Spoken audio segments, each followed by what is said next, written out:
네.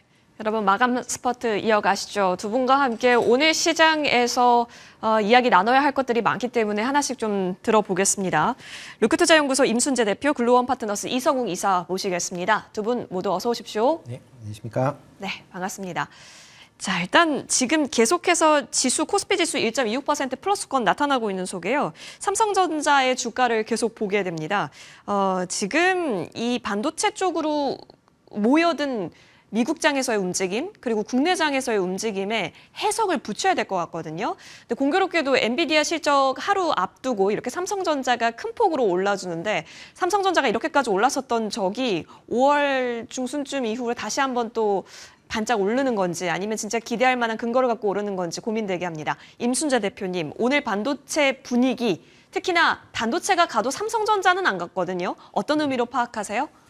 일단 업황에 대한 그런 기대감, 실적에 대한 개선 기대감이 크게 좀 작용한 거 아닌가라는 좀 생각을 하고 있습니다. 내일 이제 엔비디아의 이제 실적이 발표될 예정이다라고 보시면 되는데요. 일단 실적 자체는 상당히 증가할 걸로 예상을 하고 있습니다. 매출 같은 경우 전년 대비 66% 지금 시장에서는 예상을 하고 있고요. 주당 EPS도 0.88달러를 지금 예상을 할 만큼 상당히 이제 좋게 지금 예상을 하고 있다라고 보시면 될 것 같고요. 일단 과연 이제 중국향 매출이 얼마만큼 이제 부진을 보이는지 여부가 이제 조금 시장에서 주목을 받을 가능성이 있다라고 보여지고요. 데이터 센터의 성장성이 여전히 높은지도 같이 좀 주목을 해 보셔야 되지 않을까 싶습니다. 다만 이제 이렇게 실적이 좋다라고 하게 되면 시장 예상치를 얼마만큼 상회하느냐 여부도 주가에 같이 영향을 미칠 걸로 보여지는데요. 지금 계속 엔비디아 같은 경우는 시장 예측치를 큰 폭으로 상회를 했었기 때문에 주가가 강했는데 만약 그 예상치를 그렇게 상회하는 폭이 그렇게 크지 않다라고 하게 되면 주가가 좀 밀릴 가능성은 좀 있다라고 보여지고요. 특히 향후 실적에 대한 기대감, 특히 이제 가이던스를 어떻게 발표하느냐라는 부분도 같이 좀 주목해 보셔야 되지 않을까 싶습니다. 대중국 반도체 수출이 AI 반도체가 어떻게 될지, 그리고 이제 사우디를 비롯한 중동 지역 내에 AI 반도체 수출이 증가한다라는 부분도 같이 좀 주목해 보실 필요가 있다라고 생각이 되고 있습니다. 특히 반도체에 대한 이런 이제 특히 AI에 대한 투자가 계속 좀 이루어진다라고 하게 되면 국내 반도체 기업들한테 긍정적으로 영향을 미칠 수밖에 없다라고 보여지고요. 특히 빅테크뿐만 아니라 지금 각국에서도 AI 투자를 확대를 하고 있습니다. 사우디뿐만 아니라 국내에서도 지금 대선 공약 중에 AI 투자를 확대하겠다라고 밝힌 만큼 그런 이제 향후에 AI에 대한 수요가 증가한다라고 보시면 될 것 같고요. 이런 AI에 대한 수요가 증가한다라고 하게 되면 AI 반도체뿐만 아니라 지금 서버에 들어가는 서버용 D램 아니면 SSD 같은 경우도 수요가 같이 증가할 걸로 예상이 되고 있습니다. 최근 레거시 반도체의 가격이 일단 바닥을 다지고 반등하는 그런 구간에 있기 때문에 그런 걸 감안하면 하반기에도 실적이 개선된다라고 보여지고요. 삼성전자 같은 경우는 이런 이제 반도체 이슈 외에도 엑시노스에 대한 그런 기대감까지 오늘 주가에 반영되고 있는 거 아닌가 싶습니다. 지금 갤럭시 폴더 7 제품군의 국내 판매용에는 그러니까 삼성에서 만드는 엑시노스 2500 AP를 탑재할 것이다 라고 지금 밝힌 상황입니다. 만약 엑시노스 2500이 원활하게 이제 탑재가 된다라고 하게 되면 특히 엑시노스 2500은 3나노 공장에서 만들어진다라고 보시면 될 것 같고요. 기존의 삼성전자의 주가를 계속 발목을 잡았었던 게 이렇게 파운드리 관련된 부분이다라고 보면 3나노에서 정상적으로 엑시노스 제품이 만들어진다라고 하게 되면 향후에 빅테크 관련된 기업들도 이런 이제 3나노 공정에 대한 신뢰도를 지금보다 더 높일 수가 있고요. 그렇다라고 하게 되면 TSMC로 지금 몰려있는 파운드리 관련된 부분도 일정 부분 삼성전자에서 받아올 수 있다는 기대감도 같이 볼 수도 있기 때문에 그런 점이 오늘 주가에 좀 반영되고 있는 거 아닌가 싶습니다. 사실 그 기대는 주가가 낮아서 있을 때 언제든 살 수 있는 매수의 근거가 됐었는데 오늘 시장 분위기가 때를 맞았다라는 점에서 주목을 할 필요는 있어 보입니다. 삼성전자 그렇다면 일단 정리한다면 우리 임순재 대표님께서는 긍정적으로 바라봐 주시는 것 같은데 사실 이렇게 여쭤봐야 될 것 같기는 합니다. 그러니까 언제든 어떤 상황이든 매수 의견이었어요. 이성웅 이사님. 근데 오늘입니다. 네. 두산 에너빌리티가 6% 빠지고 네. 조선이 조정을 받고 있는 오늘. 그러니까 지수와 다르게 간다. 근데 지수를 끌어주는 삼성전자는 오른다. 이거 큰 의미를 붙여서 해석해야 할 지금인가요? 우선은 지수가 박스권 상단에 와 있는 상황 속에서 기존에 강했던 업종을 뭐 신고가를 형성하고 더 레벨업을 하기에는 단기로 오른 감이 있거든요. 예, 그렇다 보니까 이게 시장이 빠지는 게 아니라 이 속에서 상대적으로 덜 오른 시가총액 상위주, 그다음에 그와 함께 내일 엔비디아 실적과 관련된 부분에 이벤트가 있고 실적에 대한 부분에 눈높이는 낮아진 상황이고, 여기에서 블랙에 관련된 부분이 뭐 선적이 일부는 이루어졌고 일부는 안 되었다라는 점이 이미 시장에 공표가 되었다 보니까 시장 참여자들 같은 경우는 그러면 IT 같은 경우를 플레이를 우선 할 수 있는 거죠. 어제 상황도 좋았고, 삼성전자는 최근에 수급 흐름은 오늘 포함해서 기관 수급이 한 3거래일 정도 순매수가 나타나고 있는 상황이고요. 이건 뭐 전자 같은 경우를 강하게 매수를 한다라고 하기보다 포트 조정 같은 경우에 하나의 케이스라고 할 수가 있어요. 그 8거래일 정도 외국인은 순매도를 이어오기는 했습니다. 이게 외국인 같은 경우는 산업주 위주의 매수를 했었고 반도체를 비워가다가 오늘 같은 경우는 대형 반도체 중심으로 다시 좀 채우는 그런 상황이라고 할 수 있어요. 결론은 이게 이벤트도 있지만은 지수가 여기서 안 빠지고 순환매 국면이라는 말씀을 드릴 수가 있겠습니다. 지지가는 삼성전자 기준으로 54,300원 이 정도에 위치하고 있음을 말씀드립니다. 이성웅 이사님, 그렇다면 스트롱 바이까지는 아닐까요, 오늘? 뭐 이 정도 구간에서 부담은 없기는 해요. 네. 예, 부담은 없다 보니까 매수는 할 수 있는데, 우리가 뭐 상대적으로 반도체를 플레이한다라고 하면 지금은 같이 빠졌던 뭐 HBM 관련된 장비주들 이런 쪽들을 보는 게 시장 대비해서 변동성을 좀 더 키울 수 있는 요인이라고 할 수가 있습니다. 5월 12일에 삼성전자가 한번 장대 양봉을 만들고 그다음에 추세를 이어가지 못했거든요. 자, 결국에는 지금 단기적으로 잡아주셨던 54,300원 라인대 지지하는지, 그리고 추가적으로 탄력도를 보이는지, 일부 다른 조선 방산 섹터라든지 흐름을 어떻게 보아야 하는지 좀 따져볼 것이 많습니다. 하지만 현재 구간 부담은 없다. 두 분 모두 매수 의견으로 삼성전자는 정리하겠습니다. 자, 이쪽도 그러면 지수를 끌어올리는 데 기인한 수급일까요? 에코프로 BM 보겠습니다. 근데 또 테슬라가 간밤에 올라주기도 했고 영향을 받습니다. 근데 안 갔던 종목의 이런 소외주들의 반란처럼 느껴지는 것 같기도 해요. 그리고 지수가 가려면 사실 가장 밑단에 있는 쪽에서 끌어올리는 게 가장 쉬운 방법일 것 같기도 한데, 그런 의미에서 2차 전지를 아직도 바라봐야 한다라는 것인지, 아니면 뭔가 의미 부여할 것이 더 있는 것인지 체크해 주신다면요, 대표님. 네, 일단 뭐 오늘 이제 증시가 전체적으로 뭐 대형주 중심으로 좀 많이 올라가고 있죠. 뭐 이유 중에 하나를 본다라고 하게 되면 뭐 미국 내에서 이제 타코 랠리다라는 얘기들이 나오고 있습니다. 네, 타코. 뭐 트럼프 올웨이즈 뭐 치킨 아웃이라라고 하는데, 트럼프 대통령이 지금 관세에 관련된 얘기를 계속하고 있는데 계속 지금 헛발질을 하고 있습니다. 뭐 어느 나라도 그거에 대해서 대응을 각국의 이제 협상을 진행을 하다 보니까 협상 결과가 그렇게 뭐 썩 미국한테 좋으냐라고 보면 아직까지는 잘 모르겠다라는 게 이제 뭐 대표적인 거고요. 그리고 트럼프 대통령이 계속 관세 관련돼서 얘기를 했다가 계속 취소라는 형태가 지금 반복이 되고 있습니다. 그러다 보면 관세 영향, 그다음에 보조금 영향으로 인해서 그동안 주가가 크게 조정됐었던 그런 종목 중심으로 이런 리스크가 어느 정도 해소되는 거 아니냐라는 기대감이 오늘 이제 주가가 강세로 이제 보이는 그런 이유다라고 보시면 될 것 같고요. 2차 전지 관련된 종목들도 지금 뭐 AMPC 보조금에 대해서 뭐 조기 폐지가 됐다가 또 조기 폐지 안 한다 뭐 이런 얘기가 나오면서 전반적으로 2차 전지 관련된 종목들이 강한 좀 시세를 내고 있습니다. 특히 여기에다가 미국 내에서 LFP 배터리에 대한 수요가 증가함에 따라서 현재 3원 개로 만들고 있는 생산 공장을 LFP 배터리 생산 공장으로 전환하겠다라는 얘기들을 하고 있습니다. 특히 미국에는 지금 중국산 LFP 배터리의 공급이 불가능하기 때문에, 그렇다라고 하게 되면 미국 기업들의 LFP 장착이 증가한다라고 하게 되면 국내 기업들이 그 부분, 뭐 중국 기업 대신 미국 내에서의 상당 부분 포지션을 가질 가능성은 있어 보인다라는 게 뭐 주가를 반등시켰던 주요 내용 아닌가라는 생각을 해보고 있고요. 다만 이제 2차 전지 같은 경우는 뭐 그동안 낙폭이 원체 컸기 때문에 그거에 대한 뭐 저가 매수가 유입이 되면서 반발 이제 트레이딩이 가능하다라고 지금 생각을 하고 있습니다. 다만 그렇다라고 해서 미국을 제외한 나머지 지역은 어떠냐라고 보면 여전히 퀘스천이다라고 보시면 될 것 같습니다. 특히 국내 기업들이 미국 다음으로 중시하는 게 유럽 지역입니다. 그렇지만 유럽 지역 내에서 계속 전기차의 판매가 확대되고 있음에도 불구하고 국내 기업들의 시장 점유율은 계속 떨어지고 있다라는 겁니다. 그렇다면 그 떨어지는 부분을 중국 기업들, 중국 이제 LFP를 생산하는 기업들이 대부분을 지금 메꿔가고 있다라고 보시면 될 것 같고요.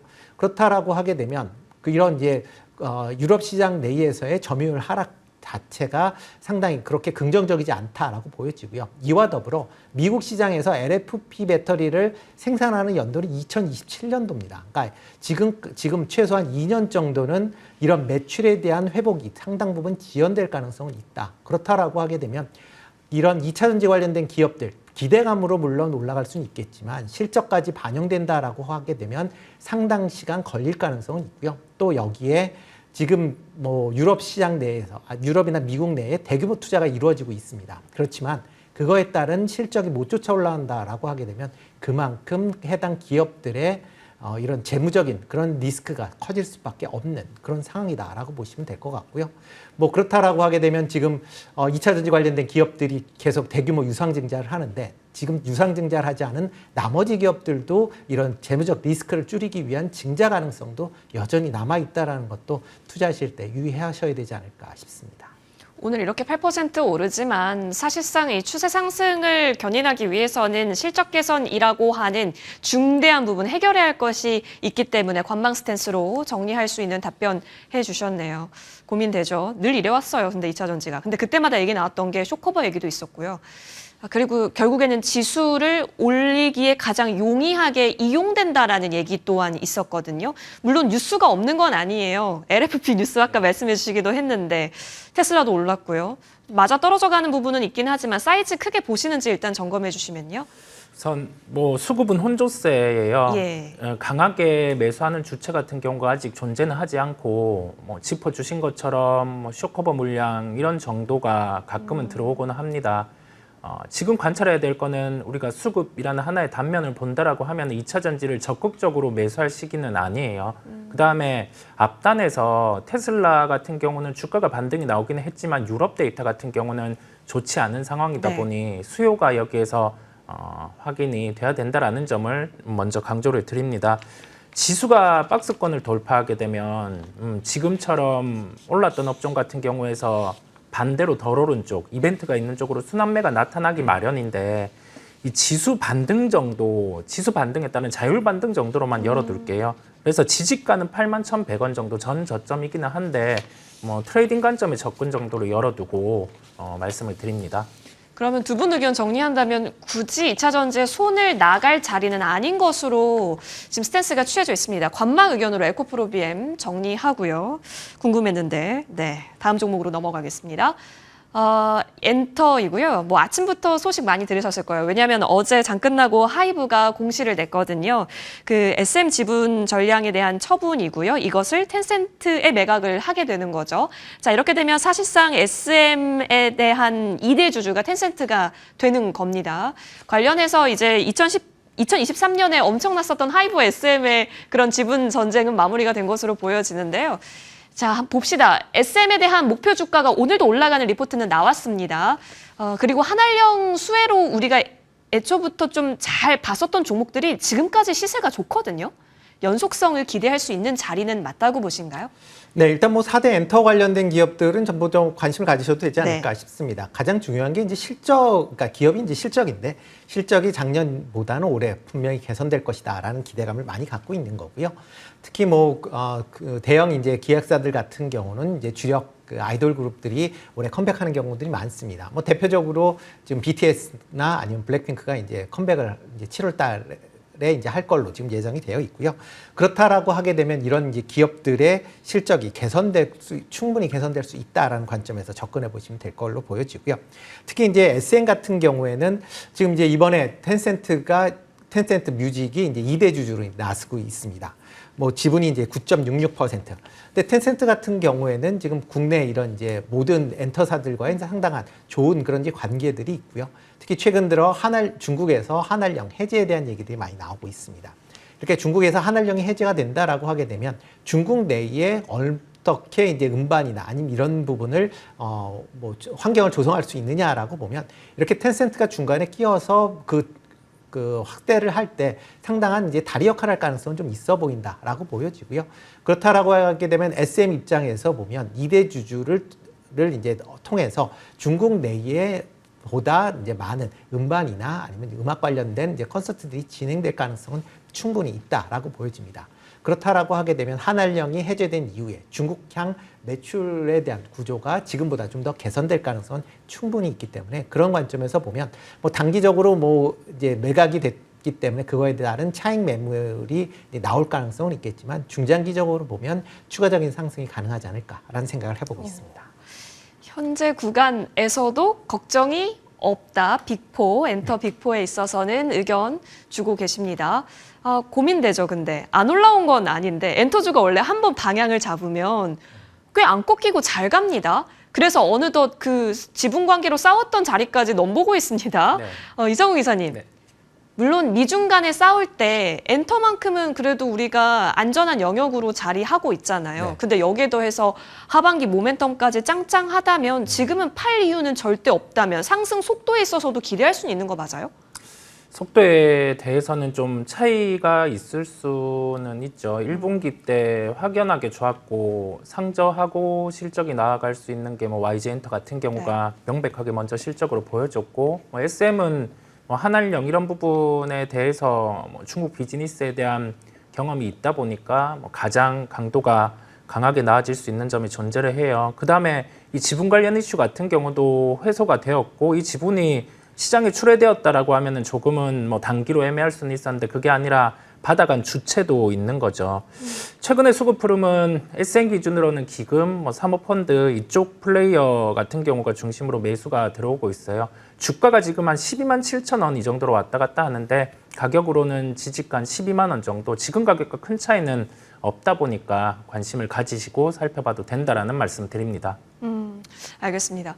자, 그렇다면 사실상 엔터에 있어서는 지금 뒷받침되어 있는 수급이 탄탄하다라는 점에 있어서도 계속 이 추세가 이어진다면 당연히 현재 구간에서도 근거가 충분하다라는 의견입니다. SM 매수로 대응하자라는 의견 두 분 모두 주셨으니까요. 참고해 보시죠. 자, 이어서 다음 종목으로 넘어가서요. 실리콘투 보겠습니다. 말씀드렸다시피 화장품주 전반적으로 잘 가는 건 아닌데 실리콘투의 입지 확장세로 다시 한번 시장이 이쪽 종목에 꽂히고 있습니다. 뭐 중동, 유럽, 원래는 북미가 이끌었다면 이제는 중동, 유럽까지 좀 더 확산되는 분위기 읽히고 있는 건데요. 다른 종목이 칠 때 이 종목이 이렇게 튀어준다, 뭐 따로 덧붙일 이유가 있을까요? 일단 뭐 실리콘투 같은 경우에는 다른 이제 회사들과는 다르게 이제 화장품 유통이 네. 가장 이제 주를 이루는 그런 기업이다라고 보시면 될 것 같고요. 그러다 보면 국내 이제 화장품 수출이 얼마만큼 잘 이루어지느냐가 상대적으로 이제 실적과 같이 연동이 됐다라고 보시면 될 것 같습니다. 특히 뭐 K-뷰티에 대한 해외 수출이 뭐 계속 호조세를 이어가고 있다라는 게 이제 긍정적으로 영향을 미친다라고 보시면 되는데 특히 이제 4월달 화장품 수출도 10억 3천만 달러로 전년 대비 이제 21% 가까이 증가를 했고요. 특히 K-뷰티 시장 자체가 기존에 이제 중국, 미국 중심이었다라고 하게 되면 최근에는 뭐 중동이나 그다음에 유럽 중심으로 유럽 쪽으로 이제 성장세가 좀 더 가파르게 일어나고 있다라고 보시면 될 것 같습니다. 특히 실리콘투 같은 경우는 지금 전체 매출을 기준으로 보면 1분기에 보면 유럽향 매출 비중이 33%입니다. 뭐 중국이나 미국보다도 더 이제 유럽향이 많이 영향을 미치고 있는데요.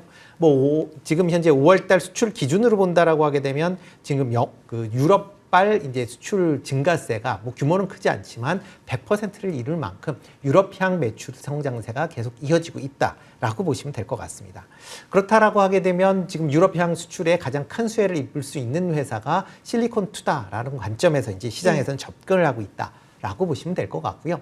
특히 실리콘투 같은 경우는 글로벌 전체적으로 해외 물류센터들을 갖고 있습니다. 그러면 해당 국가에 좀 더 빠르게 그리고 해당 국가에 적합한 그런 화장품을 공급할 수 있다라는 측면에서 긍정적으로 뭐 보실 수가 있고요. 특히 해외 물류센터를 최근에 스마트 팩토리로 지금 전환 작업을 진행 중에 있다라고 하게 되면 그만큼 이제 제품군의 이제 고도화 이런 서비스 센터의 고도화를 통해서 좀 더 많은 이제 해당 지역에 적합한 수출 물량들을 증가시킬 수 있다라는 기대감도 같이 나오고 있다라고 보시면 되겠습니다.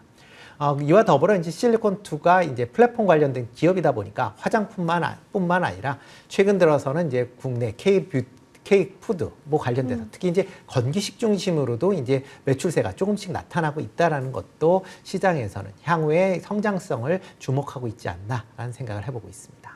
사실 정말 노이즈가 큰 기업이었는데 어느덧 다 툴훌 털어내고 오늘 혼자 이렇게 유독 빛이 나는 걸 보니까 주요 종목들 틈에서요. 그런 걸 보니까 이제 확실히 이쪽으로서 컨센은 다 합의가 되어 있다처럼 느껴지고요. 우리 임 대표님 의견 정리를 한다면 현재 구간도 나쁘지 않다. 매수 의견 주시고 계십니다. 자, 이정우 이사님. 화장품도 마찬가지예요. 엔터랑 비슷해요. 네네. 안 갔던 건 아닌데 쭉 가고 기대감이 꺾일 요소도 없는데 주가가 어느 정도 올라와 있습니다. 네. 그 가운데 못 갔던 못난이 종목이 이제는 가장 잘 나가는 종목이 되었습니다. 그렇다면 추가적으로 더 예쁘게 바라볼 수 있는 가격적 여지도 있나요? 유통에 대한 부분이 매출로 연결돼서 나와주다 보니까 여기에서 기관 투자자 중심의 매수가 유입되는 걸 우리가 확인할 수 있습니다. 7거래일 연속으로 매수가 유입이 되었고 이 중에서 세부적으로 수급 살펴보면 투신, 그다음에 뭐 사모 주체 중심의 매수가 유입이 되었어요. 그래서 매수 강도가 강한 상황이고 그다음에 저번 분기 실적이 나왔을 때 시장에서 좀 고민을 했었어요. 이게 세론 형태가 나오고 나서 그 정도의 세론은 나올 만한 주가 수준이 아닌데 라는 점이 확인이 되다 보니까 주가 반등이 되려 이제는 강한 모습을 확인할 수 있습니다. 지지 가격은 한 42,600원권, 뭐 43,000원 이 정도 가격 내외로 위치하고 있다 보니까 가격 조정이 나왔을 때 해당 종목 같은 경우는 다음 분기 실적 또한 뭐 긍정일 수 있다 보니까 관심을 가지고 살펴봐도 되겠습니다. 알겠습니다. 자, 지금 당장 들어간다라기보다는 예쁘게 지지를 받았을 때 더 예쁘게 바라볼 수 있고 상승 여력도 볼 수 있다로 정리하겠습니다. 사실 다른 주도 섹터가 밀리니까 지금 투심이 조금 어지러울 수 있거든요. 근데 오히려 실적이 뒷받침되어 있는 쪽이라면은 여력 보고 계시는 거니까요. 실리콘2도 한번 흐름 보시면 좋을 것 같아요. 이어서 다음 쪽 넘어갑니다. 지주사가 여러분 포트에 담겨 계신지 궁금한 상황이에요. 아마 이게 꿈틀꿈틀 된 지는 좀 됐어요. 각각 이유는 있었습니다. 뭐 두산은 원래 자체 반도체도 잘 했고 두산 에너빌리티도 품어 있었기 때문에 따라갈 수 있는 여지 있었고 HD 현대야 말해 뭐합니까? 조선주 잘 갔으니까요. 여기에 더해서 오늘은 SK라든지 코오롱까지 다 같이 잘 가고 있습니다. 임순자 대표님, 지주사가 간다라는 것이 어떻게 보면 증시는 긍정적인데 저 PBR주는 더 긍정적이야 라는 걸 알려주는 대명사 같거든요. 현재 이걸 활용할 수 있는 매매법, 우리는 더 기중 확대로 열어볼 수 있나요? 일단 뭐 지금 그러니까 지주사 관련돼서는 뭐 대선 이슈도 같이 좀 네. 맞물려 있다라고 보시면 될 것 같고요. 일단 뭐 지주사들의 계열사들이 이제 실적을 얼마만큼 내느냐도 이제 가장 중요하게 보셔야 되지 않을까 싶습니다. 지금 상황으로 본다라고 하게 되면 뭐 HD 현대 같은 경우는 계열사들이 뭐 조선과 그다음에 전력 설비 관련 그렇죠. 쪽으로 지금 뭐 나눠져 있는데 두 종목 다 그러니까 두 업종 다 지금 시장에서 가장 핫한 그런 이제 내용들이다라고 보시면 될 것 같습니다. 뭐 조선 같은 경우도 지금 뭐 조선 호황에다가 뭐 해군 MRO에 대한 그런 기대감이 여전히 남아 있는 그런 상황이고요. 뭐 여기에 뭐 지금 국제 해양 방위 산업전에서 뭐 지금 HD 이제 현대중공업이 수출용 구축함을 공개했다라는 것도 좀 긍정적으로 영향을 좀 미쳤다라고 보시면 될 것 같고 전력 설비 같은 경우도 뭐 지금 미국발로 뭐 호실적이 계속 좀 예상이 되고 있기 때문에 그런 점을 감안한다라고 하게 되면 지주사들 같은 경우도 조금 더 움직임이 지금보다는 좀 자유로울 가능성은 좀 있어 보인다라고 좀 생각을 하고 있고요.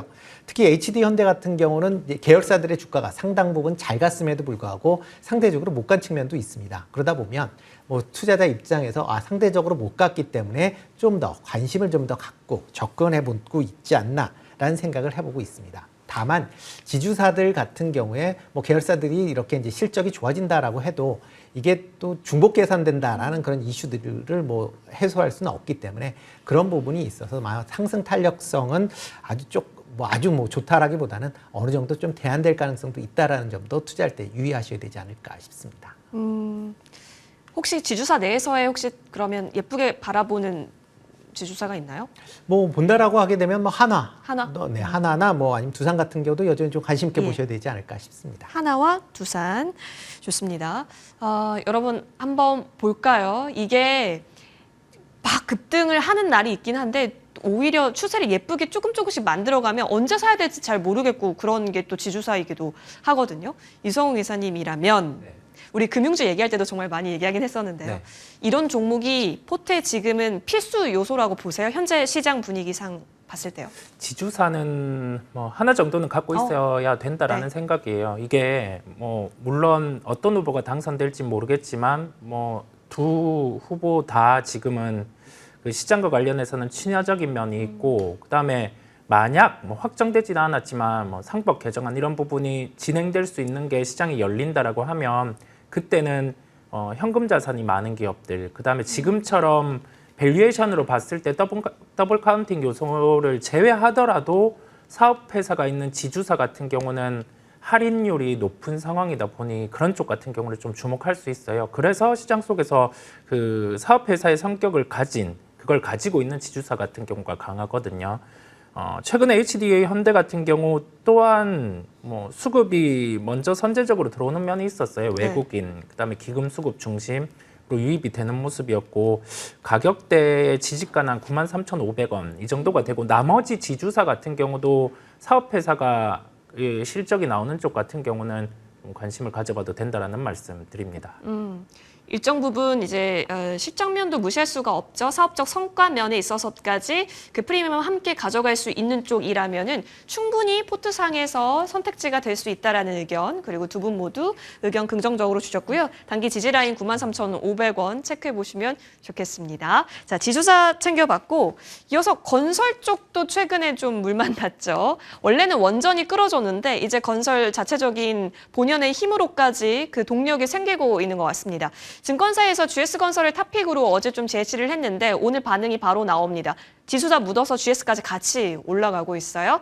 자, 시장의 성격상 지금 건설주를 주목하는 거 늦지 않았나 아니면 괜찮은 업황의 분위기인가 싶습니다. 네, 일단 뭐 건설 관련된 종목들은 아마 좀 차별화될 가능성은 있겠지만 건설업 전체적으로 보면 그렇게 나쁘진 않을 것이다라고 예상들을 하고 있습니다.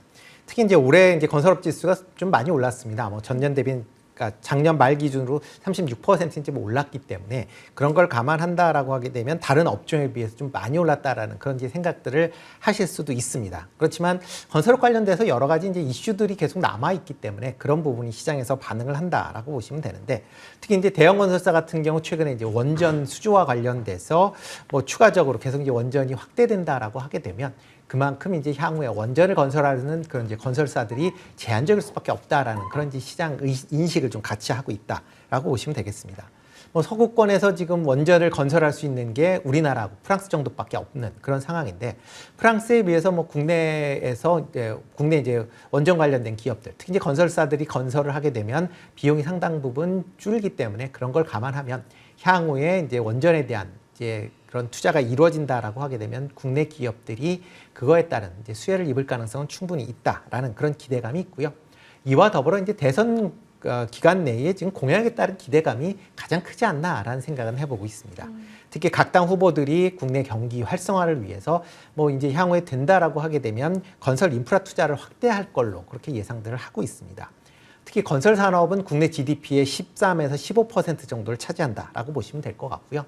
지역 경제에서 20에서 25%를 차지합니다. 그러니까 그만큼 건설 경기가 살아나면 국내 전체적인 경기가 살아날 수 있다라는 그런 이제 생각을 하고 있고요.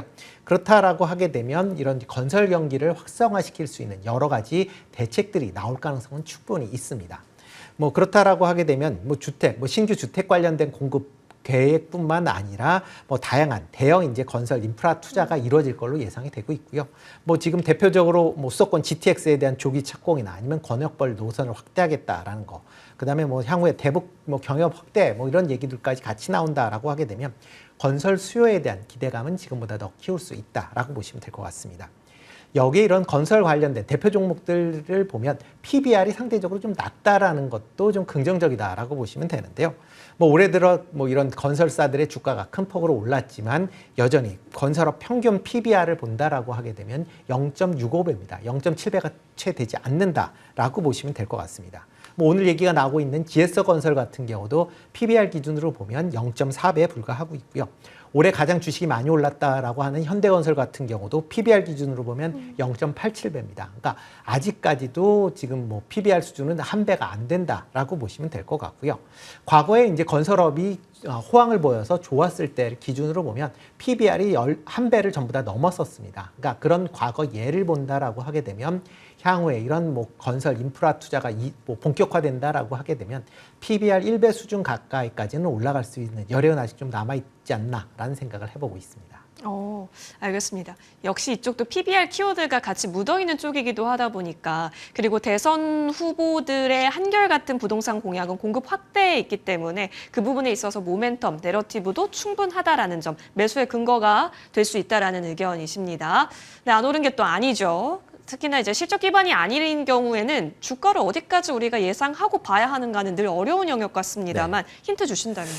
뭐 건설주 중에서 반등이 강한 쪽이 PF 관련된 우발 채무가 거의 없고 그다음에 신사업 관련해서 원전과 관련된 부분의 사업을 진행하는 쪽 같은 경우가 주가 강도가 강해요. 아무래도 그 점을 안고 시장에서는 뭐 저 PBR도 함께 대입을 하는 것 같아요. 시기가 시기인 만큼.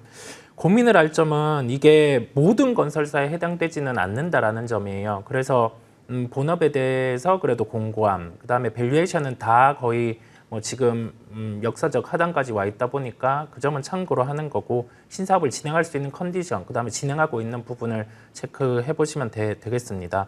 수급은 GS건설 같은 경우는 역시나 뭐 기관 중심의 수급이 먼저 선제적으로 들어오는 모습이었고 여기 더해져서 추세 흐름 강도가 강해요. 계속 이렇게 상승으로 흘러가다 보니까 그런 흐름이 나타나는 뭐 유사한 업종 내 기업들을 찾는 것도 하나의 방법임을 말씀드립니다. 지지 가격은 21,500원 정도 위치하고 있어요. 지금 가격과 큰 차이는 없어요. 이평의 지지를 받는 구간에서는 매수 대응 부분을 열고 살펴보시면 되겠습니다.